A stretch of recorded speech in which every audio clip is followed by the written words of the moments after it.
Hello, everyone. Welcome to Developing Palates. I'm Aaron Loomis coming to you from the Drew Estate Studio. With me today is Jiunn, Seth, guys, John McTavish. How you guys doing today? Splendid. Hello. Excited for NFL draft, baby. Woo! Wednesday, Thursday. Yeah, right? Thursday. Thursday. Friday. Yeah. I know it's this week. I'm so sick of watching these like Friday's the draft. various media people to basically say they're gonna pick this guy, they're gonna pick that guy, but you have no fucking clue. Of course, they don't have a fucking clue. Thursday. John, when's the draft begins Thursday? Thursday. Because I got a tasting on Friday. So that would play very badly if I was supposed to be live. But Developing Palates, I mean, isn't Espinoza doing the draft on? Yeah, somebody's doing a Thursday. Yeah, but the real draft happens Friday. No, it's No, they do the that first live during the round. draft. They do the first round usually. Yeah. The Espinosa guys. They do it live, like when the picks are happening with the various people. Yeah. Oh, is that what we're doing? Mm-hmm. Oh, that's right. That's right. Because I get on there right before they pick it. Yeah. and you're picking for the Browns, I assume, Listen, right? Hector asked me to do this, and I was like, wait a minute. This isn't a priority here. I don't even know what the hell to do. Browns aren't picking in the top 5. We got a number 7 pick. What the fuck am I going to do for all that? How's that feel, man? That's what success gets you. Fuck. Damn, Baker. I'm used to being like that number 1. Now or you 2 get to have to guy. sit with GM Ruben for 30 rounds, the full 30 rounds. I didn't bring it up to him. He hasn't mentioned it to me. No. Well, this cigar review Listen, brought to you by Perla Del Mar. Yeah, speaking of the Browns, the Perla Del Mar Corojo Corona Gorda has got a nice brown wrapper color. It's Corona Gorda, 5.5 inch by 46, comes out of the J.C. Newman Pinza factory in Nicaragua. Wrapper's Ecuadorian Corojo, binder filler from Nicaragua. Price point is $6.45, and the cigar was released in November of 2020. So with all that out of the way, June, what was your overall experience like with this cigar? It was average, but sometimes when I write for these reviews, I try to be a little fresh in my take instead of just copy pasting for the most part. Or I feel like I could copy and paste. I don't. But a lot of these reviews, we definitely can. So I said that it was overall average, but not all average cigars are made equally. This is better. This is on the upper echelon of average, is what I said. That's all I have to say. All right, Seth, how about you? What was your experience like?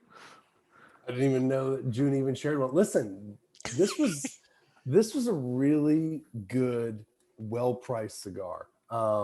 Stone fruit notes. I was getting cherry, some plum. I got some tobacco. There was some soft Asian spice, some leather notes. It was fairly complex, really enjoyable.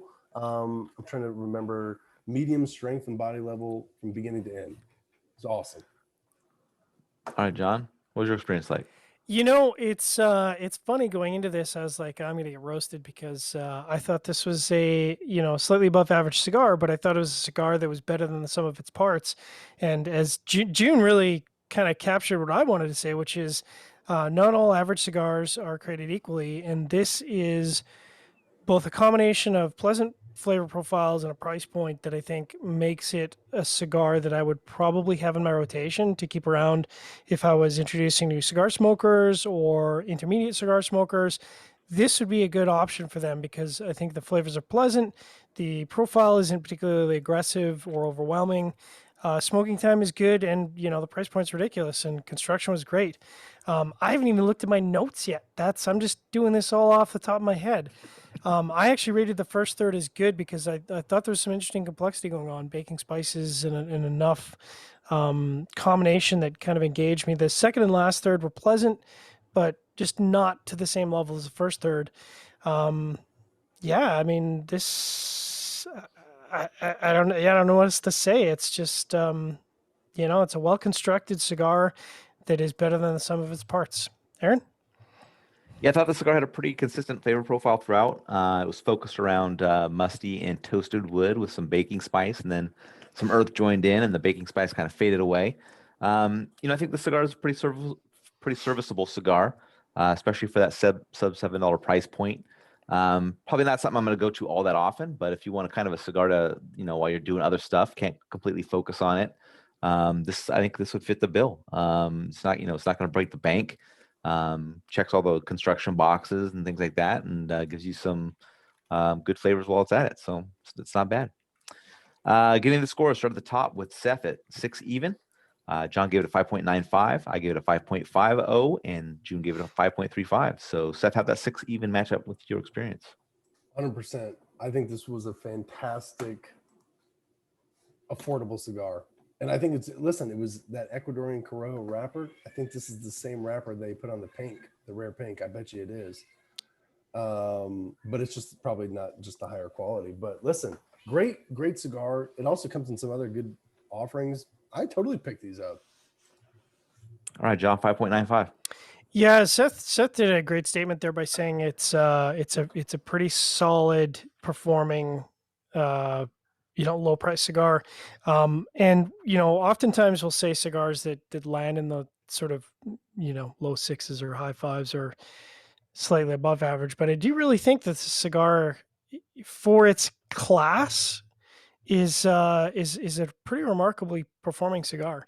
And when you factor in that price point, it's like this is a cigar back in the day I would have bought bundles of, and I wouldn't even thought twice about. So yeah. Yeah, my 5.5 matches that well. It was average flavor profile throughout. Really good construction. Kind of gets into that mid-5 mark, and the price point's just kind of a bonus on top of that. All right, Jiunn, 5.35. Low score, and I just made that comment about how not all average cigars are. Right.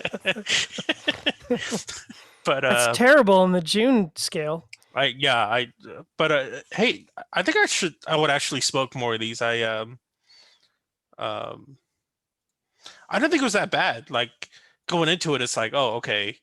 I don't know. Like, let's be honest. We all have preconceived notions before we smoke the cigars, right? So something like this, we're like, oh, good price point, really good price point, but it didn't really. It was average taste profile, but I actually would smoke this again, even though I'm lowest score. I know it sounds weird, but I really would smoke this again if I was provided this at all. Yeah, it wasn't unpleasant. A cigar, so you wouldn't, if you walk into a humidor, and let's just say, we're going to say Mobile, Alabama, and you got these Perla de Mars, and then you got some crap. Are you going to pick up some Perla de Mars? So. You don't have I think let's back up a little bit. If I were to go to Mobile, Alabama, I will go with everybody else has got to be a white person so that I feel safe being in the South. Okay, you guys are. I will go with you guys. I'd go with you. I'd carry, just to make sure, big old something on my hip. But like, I would. Yeah, I would.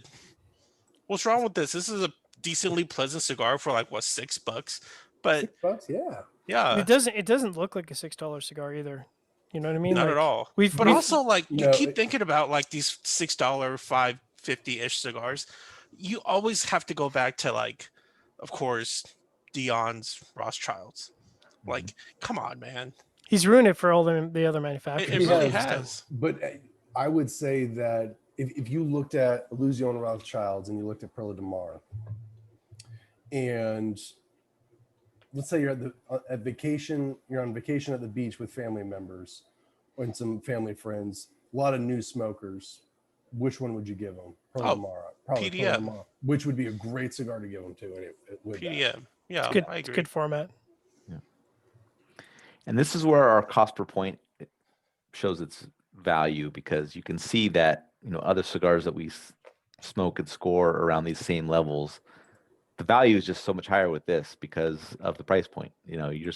We review cigars that are $12, $16 that can score around these same areas, and why would you spend double the amount if you're gonna get similar experience? But Aaron, math is so hard. I don't understand. I know, it's tough. So complicated. We do all the work for you, but you still can't understand the numbers. To all the viewers out there, don't listen to all the frauds out there. Don't read those people. Don't pay attention to them.